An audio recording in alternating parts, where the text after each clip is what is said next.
What's up? It's Michael. Yo, thank you for checking out the podcast. If you're listening, if you're checking it out on Facebook, YouTube, thank you so much for the love. Like it, subscribe it, do all that fun stuff. I wanted to catch up with this guy because let's see, Zach, where do we go? Miami, right? Miami. I was your intern way back when. I was getting you coffee, and I would bring you the coffee, and then you'd throw it at me, say, hey, this is too hot or something. No, we go all the way back. Y100 in South Beach, Florida. We go way back to Florida. So were you my intern or no? I was your intern for a little bit. Then I got moved up to Jay Nice in the evening show. And then I was able to co-host with Jay Nice. So Jamar, good guy. That's right. Because I did afternoons at that time. Yeah, you were doing afternoons. You were the hottest thing in Miami then. Everybody was bowing down to Michael Yo at that time. Stop it. They still are. Tell everybody what you do now. Well, right now I own a PR firm. We're based all across North America into other parts of the world. But if you want to rewind a little bit, there was the Florida. There was, interning at radio. And then I had my own radio show. I got picked up and I started doing radio all across Canada. I finally ended up on Kiss FM in Toronto. And then from there, I got, I started talking to a guy named Martin Sheen. And he said, you know what, you've got a good personality. Would you move down to Hollywood, which is right behind me, and do PR for me and help out? And I said, heck yes, I would. And I quit radio in that time, and I moved down to Hollywood. Started working for another PR firm that was representing Martin at that time. We started doing all the Glee Kids, a bunch of other big acts and stuff like that. And finally, I said, you know what? I want to do this myself. I can do this on my own. And I made a partnership. I bought out that PR firm I was working with, rebranded under my own name, ZTPR, Zack Teperman PR. And at that time, there was only PR firms that were doing, celebrities, or just doing restaurants or just doing tech. And I said, why aren't we doing PR for everybody? A tech company needs a celebrity. A dressmaker, a fashion artist needs a celebrity to wear their stuff on the red carpet. So I was like, let's represent all different types of people. And at that time in 2014, it was the first of its kind. Yeah, that was new at that time. But like we've skipped. I want to go from people know what you do now. I want to go back to you leaving radio. What year was this you left radio? I left radio, I want to say in 2009. So 2009. Martin Sheen at some time in 2009 goes, hey, why don't you come out and be my PR person? Yeah, he liked my personality. I don't know why, But my question is, how'd you get in the same universe as Martin Sheen? Well, I was doing radio in Toronto and I had a gossip show. I was interviewing all different types of celebs and stuff. And I got invited to a bunch of TIFF parties at that time.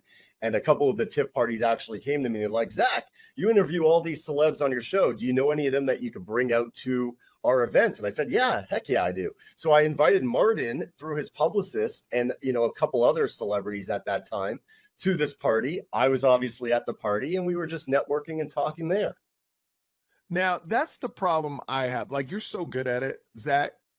I think I would be way ahead if I networked more. I don't network really, and my wife gets on my case. LA is a place where it seems like talent is one thing, and sometimes talent wins, but you have to network, don't you? You do. You can get anybody into the doors. It's easy to get in the doors, but once you're in that door, what do you do when you're there? And I tell a lot of my clients, I can open the doors. I can give you the access. But it's up to you once you're there. So like I can get them into a party with, some top entrepreneurs or some top business people. And it's up to them to talk their thing and, promote themselves and just network and, gain those friendships. So, yeah, you got to get out there, Michael. I know. But I live in Vegas now. But, I've done well. I've done well.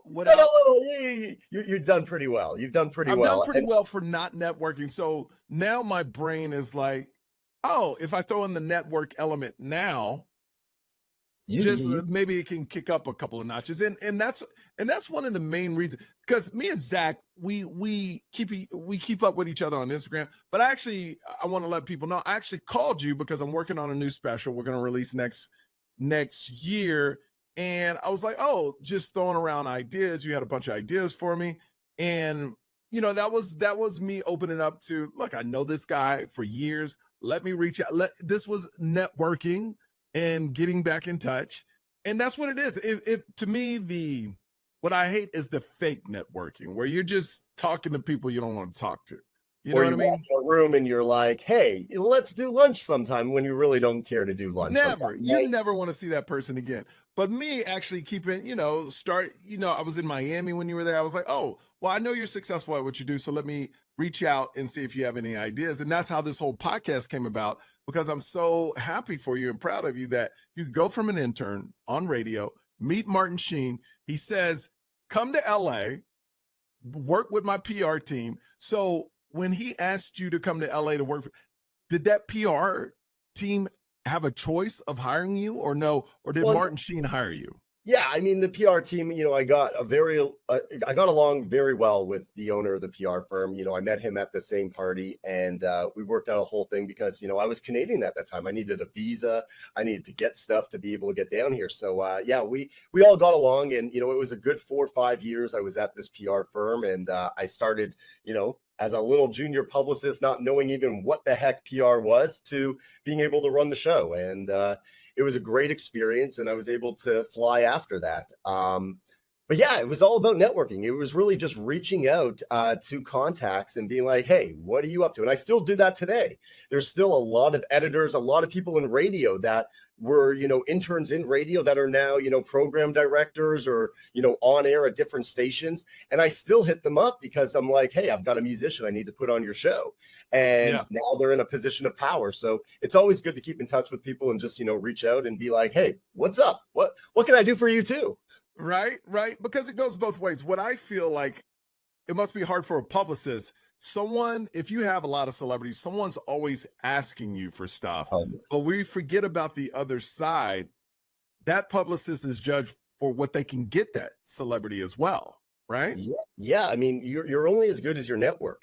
And if you can be the best publicist and have the best ideas and stuff, but if you have nobody to give those ideas to media wise to actually get the message out there, then it's just an idea. So yeah, half of my job is keeping in contact with people, attending events as much as I'm, exhausted from events now. Yeah. After you attend the same red carpet, for 10 plus years, you're kind of like, all right, here we go again. But you still have to do it so that you know the line, so that you know the publicist, so that you know the manager, so you know the media outlets. So I could show up to an event and be like, hey, I know 30 photographers here. I need all you guys to shoot my client that's about to show up. And if I didn't attend those events and do those things, I'd show up and be like, who are all these guys? Yeah, that's the thing. That's the most embarrassing thing. I don't think it really happens to women, but for men, that's why I never walked red carpets, is because they don't care about guys unless you're famous. What a woman, you could be an unknown, but in a fabulous dress or look amazing, and everybody will take your photo. And they're like, that's why my friends are like, always walk the red carpet. I go, you don't understand the business. It's a whole game behind this. But you've done red carpets. You've been on that side of it where, you're interviewing celebs as they come. And I'm sure you knew at that time, the publicists or the managers or the stars remember you and stuff. But if you don't go to that anymore, then it's like, okay, we get to catch up once every couple of years, and then it kind of fades down and slow. So you got to just keep on going, Oh man, it sounds so exhausting to me. I don't know how you do it. I mean, I'm exhausted too. I mean, I'm almost 37 here, and I am, I'm exhausted by it. But but it's also your business. It's a business. It's part of the business, and I don't work with that many celebs anymore. So I've been, because celebrities and musicians, they are a 24-hour job. I mean, they don't have 9 to 5 business hours like business people. You get to turn it off if you're a business owner at 6 o'clock. But let me ask you something before you move forward on that. Did you feel like when you were doing celebrities, it's almost like babysitting too? Because some of my friends are very successful PR people, and I've been with them when they get a phone call at a random hour, and it's like, I need something from the store. Like, how do you, and I'm like, but you're PR but it's kind of like an assistant too, if they're big enough. Did you ever experience that? It is. I mean, I got in a phone call at 3 a.m. from a client that, I won't name. And he goes, Zach, I want to kill myself. I'm like, Oh my gosh. I'm like, Yeah. what? I'm like, where's your wife? He goes, oh, she's sleeping next to me. I'm like, no, no, no, no. Like, wake her up, talk to her, have that conversation. That ain't my job here. I mean, No. I have a statement. I can be able to help you, in the morning, but like, don't be calling me at 3 a.m. for that. But so, yeah, we're kind of like babysitters. We're kind of like your best friend. But I mean, a publicist is somebody you trust fully with your life, your career. So, I mean, there is that connection there between publicist and, client, whereas a manager and an agent are kind of only getting paid based on your jobs, and a publicist is getting paid on a retainer. So we're always there for you no matter what. Do you feel, because if people don't know, it's public relations. Public relations is every big celebrity has it, gets them into magazines. It kind of handles their schedule.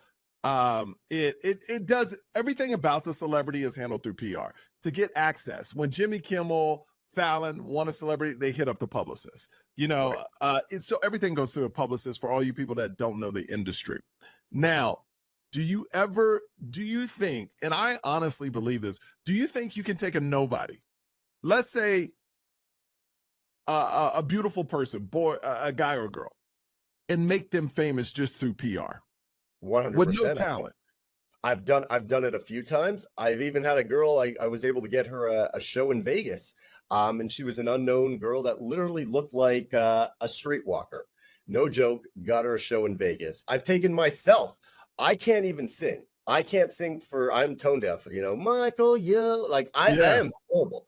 And I took a song about a year ago and I made it #1 on the charts in the US, Canada, and overseas, just through PR and media exposure. I was able to take myself under a secret identity to #1 on the music charts.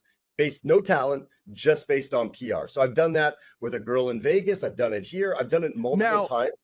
Now, did you do that just to see if you could do that? I did it to prove that you don't need, it's not all about talent. Talent can only get you so far, but 100%. It's telling your story.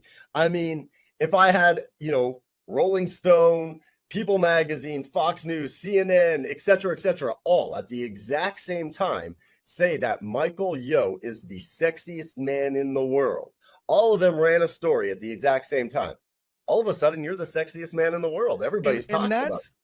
And that's what's so amazing about it to me, because it's a bit, I think as a normal consumer, because now, I'm not on the red carpets. I chose not to do that life. I got frustrated about waiting on celebrities and stuff like that. But I enjoyed the interview process. You're smart. You were smart. Let's leave it there. You were smart, because that is a crazy, hustling, different kind of lifestyle than you live now. It's funny, like when me and my wife first met, she was my fiance. I was literally like a doctor of interviews. Like when my phone went off, they could be like, in 3 hours, we need you at an airport to fly to Italy to interview Tom Hanks because he's shooting a new movie. That's the way it was. And it sounds glamorous, but anything is not fun after 10 years. Even if you're going to Rome, you're going to and everything's paid for, but you're like, what am I doing with my life? I'm interviewing celebrities, which is cool, but all day long, I'm hearing about them living out their dream and I'm not living out mine. Exactly. You're creating their dreams to come true, and you're not focused on yourself. You're part of you're helping make their dreams come true, which is great, but it's not really doing anything for you. And that's kind of where I'm at with my career. I mean, I have my staff that still, handle all the different clients and stuff, but the accounts I work on and the people I work with or the brands I work with, it's things that, #1, I can invest into.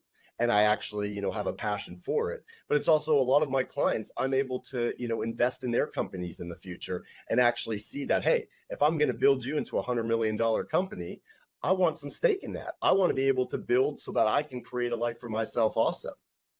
Now, how much money, like this girl you made famous, right? Yeah.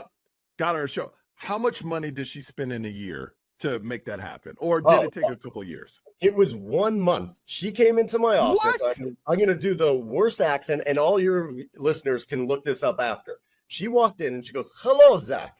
My name is Christina Koo. I am from Ukraine. You make me famous 1 month, I give you $20,000. 1 month, Ooh. you make me $20,000. And let me not get this wrong. This was like years back. This was like about, I don't know, 5, 6 years ago. And at that point, So I was press like, was harder to get back then, correct? plus was much harder to get back then. And I said to her, I'm like, I will make you famous in 1 month. You just have to listen to everything I say. And what I did is I came up with a story how she's from the Ukraine, how she grew up with Mila Kunis, how Mila Kunis stole her pet chicken when she was younger. And now that she's in the US, she's suing Mila Kunis for $5,000 for stealing her pet chicken because it's bringing up all these memories. And now TMZ's running a story saying, oh, woman, sues Mila Kunis for stealing her pet chicken, and her chicken's name was Doggy because, she couldn't afford a dog. And she came out with a song called Give Me Green Card. It went, give me green card. And so all of a sudden we connected with Mila Kunis and Ashton Kutcher's publicist. They did a whole video. Ashton's calling out Mila, like, why did you steal this girl's dog, like chicken? And Wow. It went all over the place. It went viral. You pause, keep going. Oh yeah, so the song went all over the place. It had millions of hits. It had everything. The news outlets were putting her on, and then she got, she was like, "All right, what's our second thing to do?" And I said, "Your next song's called Elevator." The song literally goes, "Elevator go up, elevator go down." And what we did is we went to Vegas. We took out, at that time, it was the Hard Rock. I don't think the Hard Rock's there anymore, but we took out the Hard Rock. They had a hotel suite that had an elevator in it. And I put her in the elevator, and she set the world Guinness record for singing the same song in 24 hours, literally. Her going, elevator go up, elevator go down. And we invited media into the elevator to interview her while she's doing this. Anyways, one of the guys, I think from the Win or wherever, saw her and was like, hey, we want to give you a show for a month here just because you're hilarious. You're out there. You're getting all this press. Why not? And she ended up getting a show. That's incredible. And I tell you one thing I learned, and I don't want to give too many secrets out from the industry, but a lot of beef fighting you see in the tabloids, it's manufactured by PR people. They're not like, I was in one of them, actually. I was in a meeting. Put it like this. I was in with a celebrity that trusts me and their PR person. And this other celebrity kind of attacked them. And they go, oh, this is perfect. Like, and that celebrity called him, and they had this whole beef that was playing out because both of them were promoting something. It's so, like, people don't understand. Relationships, fights, stories. You don't know how many times. Like, that's why I don't even read the news, because, half of it is, it's made up. Manufactured. Right. And that's the thing is, like, a lot of stories we do, but it's about getting the goal. So this person's goal was to get that show. And after that, that was the end of it. Some people, I'm not telling every person, like, if you want to get yourself out there, I'm not saying go sue Mila Kunis for $5,000. There's a proper strategy in place, of course, for long-term success. If you want 15 minutes of fame, go streak down Hollywood Boulevard. You'll get a couple of cameras, but that's not going to lead to what you want. So you got to be smart about it. But it is made up. It's all about the publicist and the client kind of coming up with the stories, figuring out the goals, and planning accordingly. Do you feel, I guess your industry is like a lot of industries. Do you feel like once you have a lot of big celebrities, a lot of times those agencies, not talking about individual publicists, but the agencies get lazy? Yeah, I mean, a lot of agencies have gotten lazy. I don't mind calling out a bunch of agents. I won't put names, but yeah, a lot of agents do come to us and, they try to, like, white label our services. From my firm, they come and say, hey. Now, for the people listening, what does white label mean? White label means, so our agency, we have we do PR, but we also have a whole platform where people that don't want to hire a publicist or can't afford a publicist, so PR publicist, just so your listeners know, costs anywhere from like $4,000 to $9,000-$10,000 a month for an individual. When you go business wise, you go a little bit higher. So a lot of people can't afford, say, 3 months of $20,000, $30,000 worth of PR. So we have a service where it's like, hey, I just want to be on E-News, or I just want to be, in this publication. So they can hire us for a one-off publication.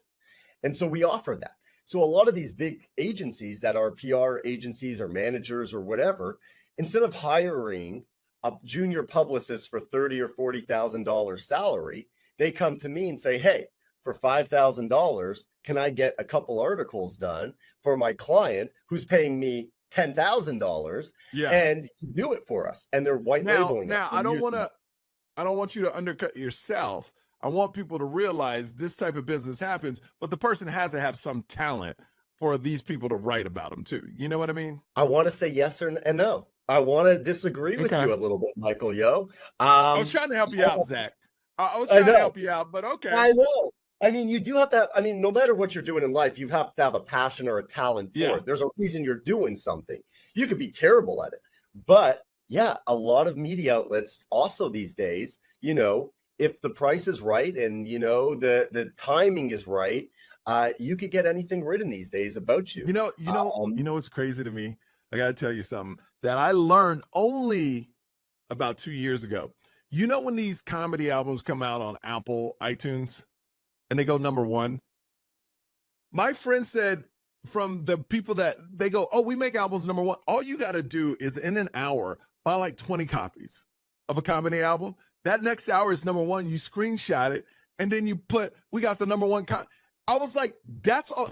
I was thinking you had to sell thousands of it. He goes, dude, we bought 15 copies for this comedian in 1 hour. It shot to #1. We took a screenshot. And then I saw that comedian posted everywhere. I'm like, oh, so all this #1 comedy album is false.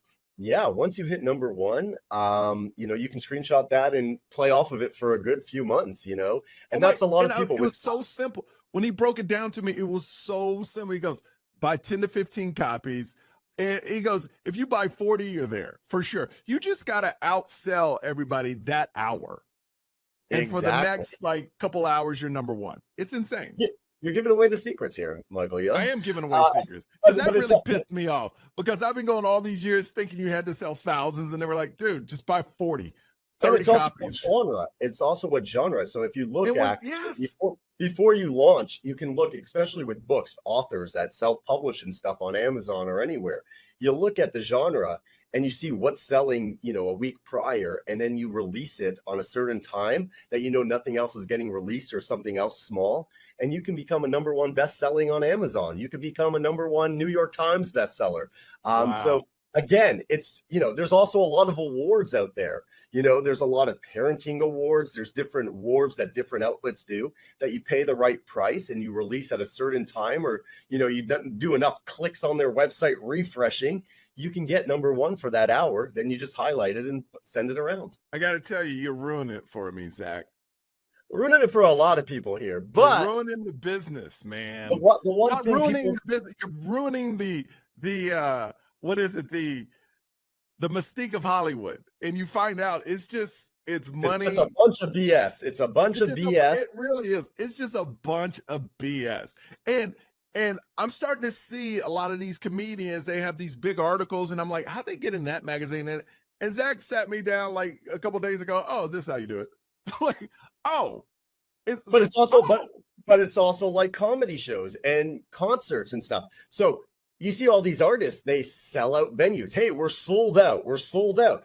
But realistically, they could be 200-300 tickets away from selling out. And they have an incentive that if they do sell out the venue, they get a kickback. So it's worth it more for them to buy 300 tickets and say we're sold out than 100%. To wait.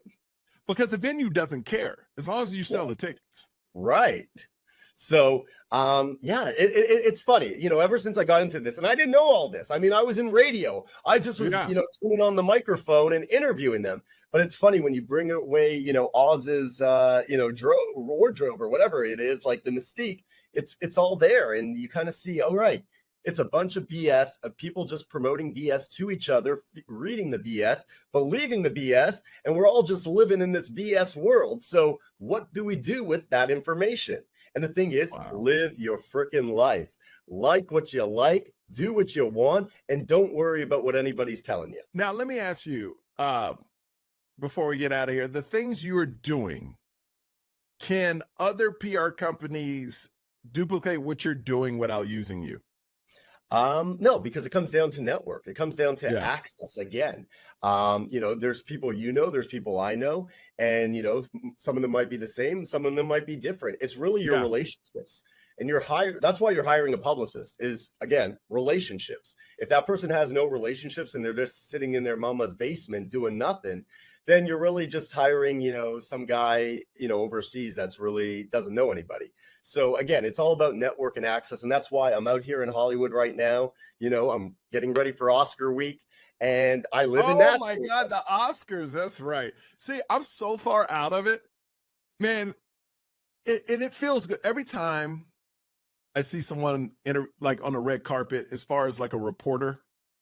I'm like, yo, they got there like 5 hours before that carpet even opened just to go through security And check. the events don't give food, they don't give water, they don't give nothing to the publicist or the media at all. That's the one thing, is like any event I've ever done, because I've been on the media side of it, I make sure I have a buffet ready for the media. Well, let me ask you something, Zach. Let me ask you something. And I know it will never happen because there are always ego-driven people and people trying to one-up each other, especially on the reporter side. These celebrities, certain celebrities that take forever and people wait around for them, right? Yep. What would happen if all the press just left? Why can't the press just say, we're tired of waiting 3 hours after the carpet is over for X celebrity? And there's only really two that do this. We all know. Right. I'm not going to call them out, but yeah, but they show up right at the end. And they're both female. They're both female. And it's two of them. And I've already put out one of them in a video before that went viral. But why can't press just get on the same page and like, yo, we're not going to wait for people. Be on time or we leave. Because one extra, one ET, one E will stay and get the interview, and then everybody else will be pissed. It's just they keep backstabbing each other. That's why if you notice, Zach, from when I started to now, well, when I left the industry like 6 years ago, the wait time got longer and longer on carpets. Oh, it because is? They kept pushing it longer and longer. Oh, I know it. Hey, I show up with my clients sometimes very, very late. And even though I try to get on time, very, very late. But it's because it sells. The media wants that one photo, and they're so money hungry. And you got to think, here in Hollywood, I mean, elsewhere it's a little different, in Nashville, New York, Atlanta, Vegas even, there's only 3 or 4 media outlets. So, people are more respectable to those, celebrity wise, at the opening of a club or something.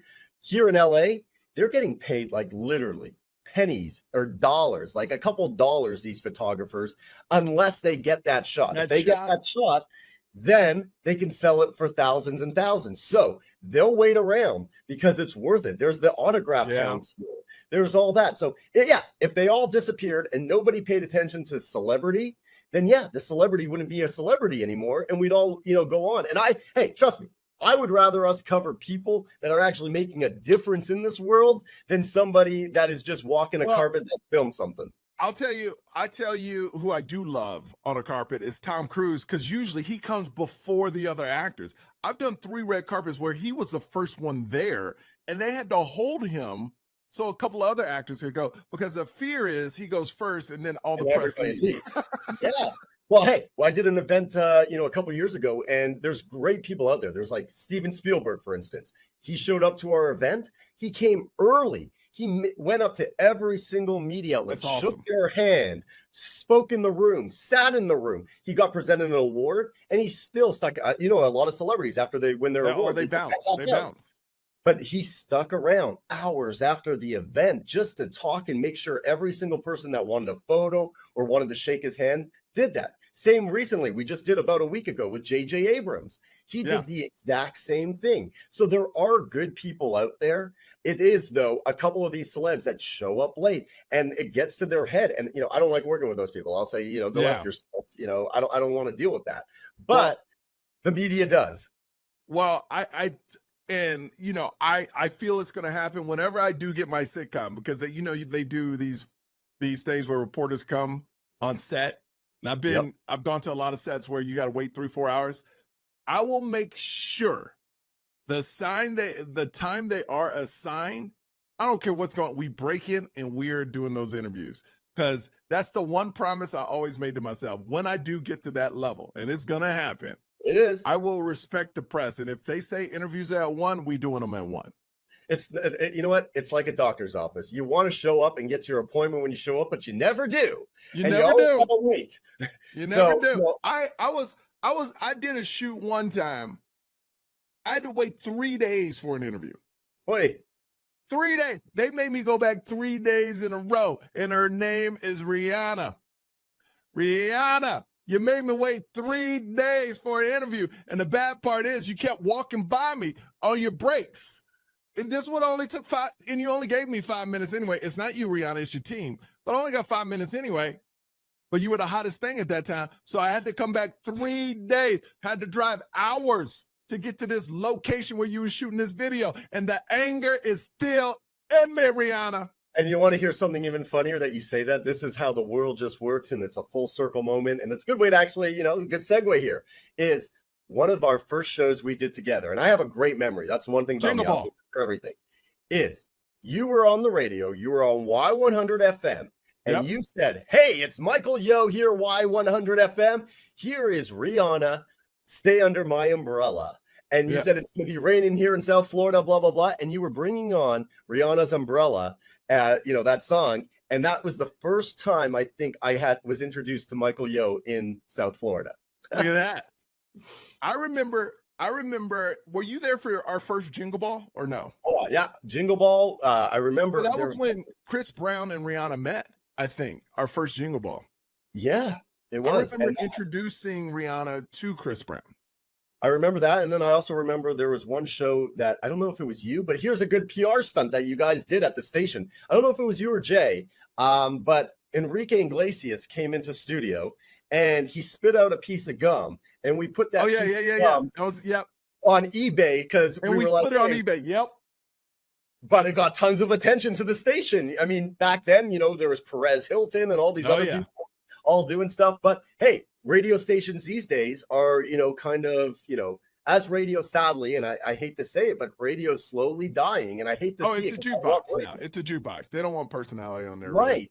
But a lot of these radio stations now are hiring, my friends are like, hey, you've got to have a podcast on the show. You've got to do social media. You've got to go events. You got to do all these different things where back in the day, it was like, hey, let's just show up for our 2-3 hours, film our commercials after and get the hell out of there. But back in the day, though, they let radio personalities have personality. Right. They were now it's like, don't talk too much. Don't do this. That's why I work for Sirius XM and I do this Pop 2K show.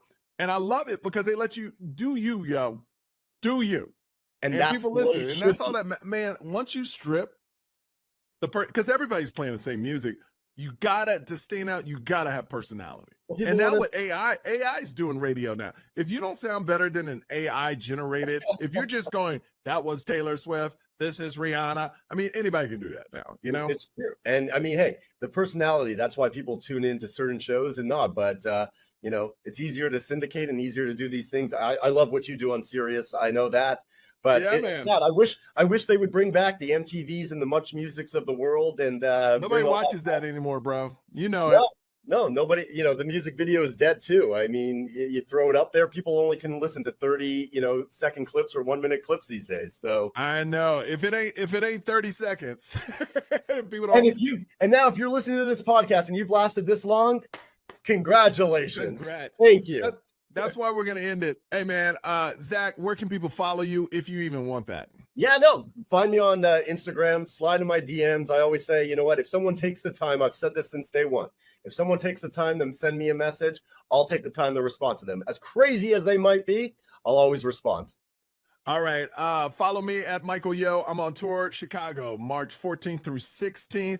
Also, every Wednesday night, I kicked off my residency in Las Vegas at Jimmy Kimmel. So every Wednesday night, 7:30, I'm there. So if you're coming to Vegas. Also, speaking about Toronto, my first time I'm ever going to Toronto, I'm performing April. I don't know. It's sometime in April, but it's at this place called Comedy Bar. It's my first time ever performing in Toronto, so I'm super stoked about that. So check out all the dates, michaelyo.com. What's that? Make sure you grab some Tim Hortons when you're in Canada. That's what I heard about the Tim Hortons. Tim Hortons is actually in like the United States now. Yeah, it's in Ohio now, in New York. It's in Houston, Texas. I went home to Houston. I was like, what is Tim Hortons doing here? It's so weird. The Canadians are all over you, Mike. All right. Hey, Zach, thank you so much, man. Thank you for having me, Mike.